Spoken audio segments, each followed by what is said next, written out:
same after with you? Yeah, no, it's been always happy to welcome some more crow eaters to South Australia. I mean, to Victoria.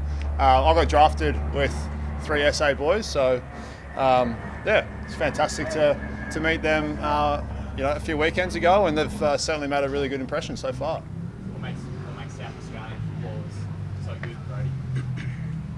Well, maybe the young lads can step up and speak for themselves. Man, that's a tough question. Yeah, that is a tough question. Well, I'd say obviously a lot of these boys have played senior footy already, being exposed to the SANFL. From what I remember playing, I found it more of a physical competition than the VFL, so they're already exposed to the bigger bodies and the pace of the game, and that's why they're fitting in so seamlessly. You've got one from North Adelaide, one from South Adelaide, one from Norwood. What's closest to your heart when you're welcoming in the 3 boys?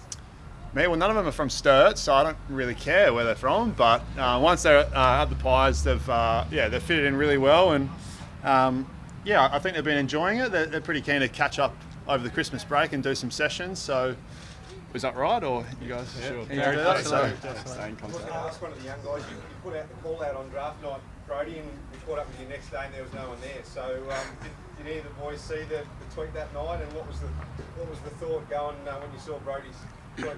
I didn't see it till the next day, and when I saw it, my heart dropped because I thought the other boys had gone out and done it as well, but I just completely missed out. But yeah, that was a bit of a weird thing to do, Brodie. It was a bit of a piss. Yeah, bit that's of a piss what I assumed it was a bit of a piss yeah, take. having a bit of fun with it. And then I actually threw up. Well, why not? When I met the lads that weekend, I said, well, why don't we train tomorrow morning? And we made a group text, and they all pulled out the next day anyway. So they were busy getting ready for flying. You played a bit of league footy at South. Will that give you a bit of confidence as the physicality ramps up on the track?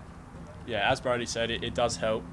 Just being able to get that exposure to playing against men and bigger bodies at a SANFL level, which is probably the second best level besides the AFL. So yeah, it helps, and it gives you a little bit of extra experience just in regards to that sort of high level kind of sport. Yeah. Has anything shocked you in your first week or two, just making the step up to the top grade? What shocked me is the heat in Melbourne. I got told Melbourne's going to be a bit colder, so we packed jumpers and stuff, but it's been hotter than Adelaide here. But yeah, it's pretty ramped up. We've been eased into it fairly, nicely. So we haven't done everything so far, but as the weeks have gone on, we're starting to do a little bit more, and it's definitely a high intensity sort of environment, but it's good. When you're standing here in a Collingwood jumper, standing alongside Brodie Grundy, is it still sort of pinch yourself when you're walking alongside these guys each day?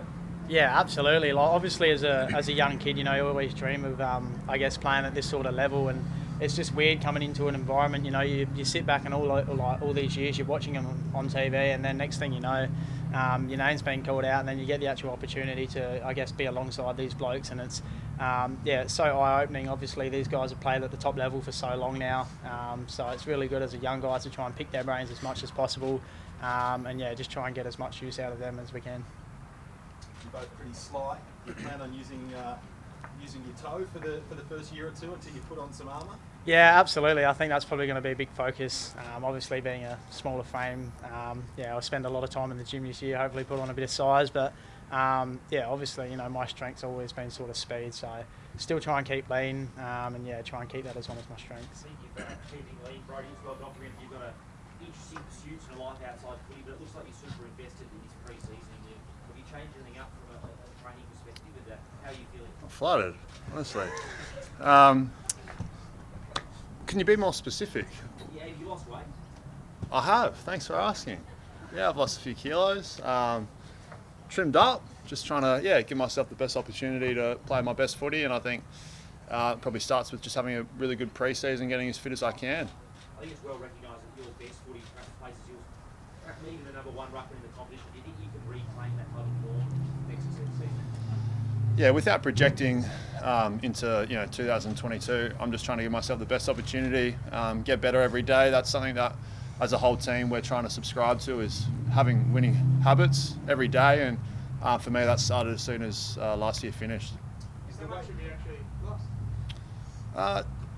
I'm not being too anal about it, but I've probably 3 kilos.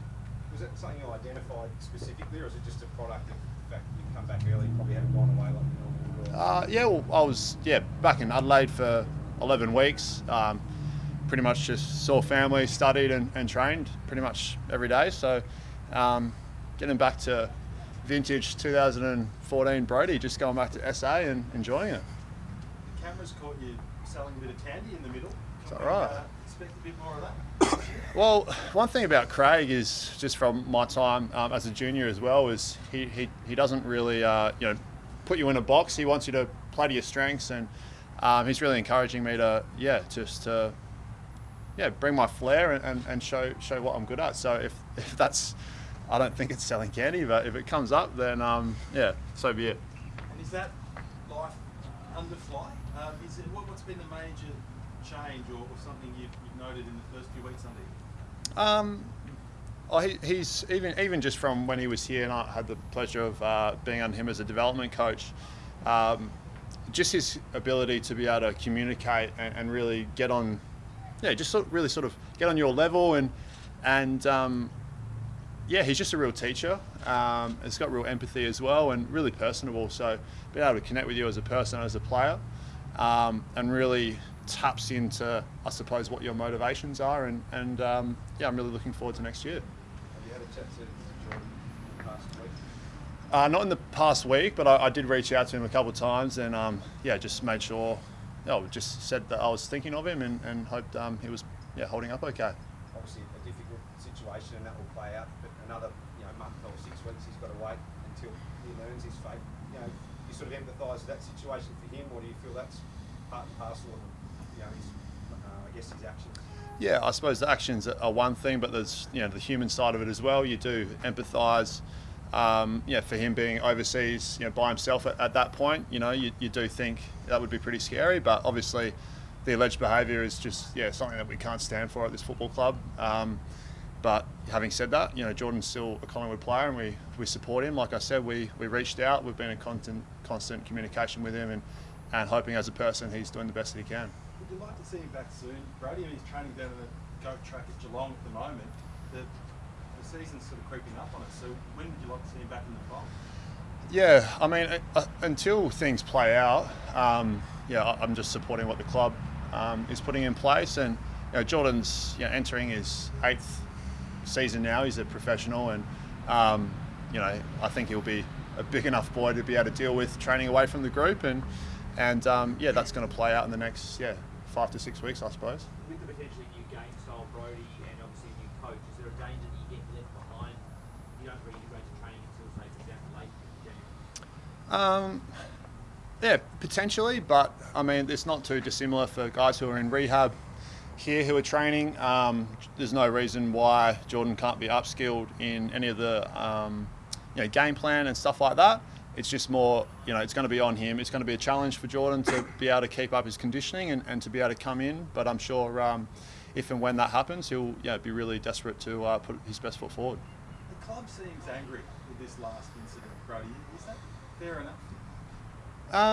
Look, like I said, we've gone through a lot as a football club over the last 18 months to 2 years, and we're working really hard to try and make this club something that we're proud of. And like I said, that alleged behaviour is just something that we can't stand for. Until that plays out, until that is something that we know more about, Jordan will be spending time away.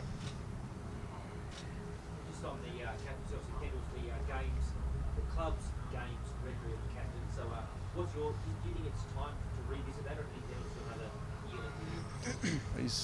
He's always looking around somewhere. Look, he's the Collingwood GOAT, so he can do as he pleases, I think. How's he going physically with the leg? He's good. He's in really good nick. He's he looks like he's come back in better nick than when he left, really. And it's probably he's probably got another point to prove. That's why he's so good. So I look forward to seeing him get after it next year. Braden Maynard's just signed a new deal. He was down for a while today. I think he might have got one in the Jats Crackers. Has he been able to shake that off? I think so. Yeah, we're rapt to have Braden. He spent some time in Adelaide as well. So yeah, he's a future gun. Well, he's a gun right now, but he's going to be really important to help lead this club to where it needs to go in the next 2022. This is the final one, mate, on Jordan. You said you had reached out. Is he doing okay? I mean, it's often forgotten how he's sort of been battered from pillar to post. How is he feeling? Yeah, I'm not. I'm not across the real ins and outs of it, but yeah, obviously it would be really challenging. And I just sent him a message and spoke to him. Just said, look, I'm just thinking of you, mate, and I hope you're doing okay. And he's got the welfare and the psych support if he needs it.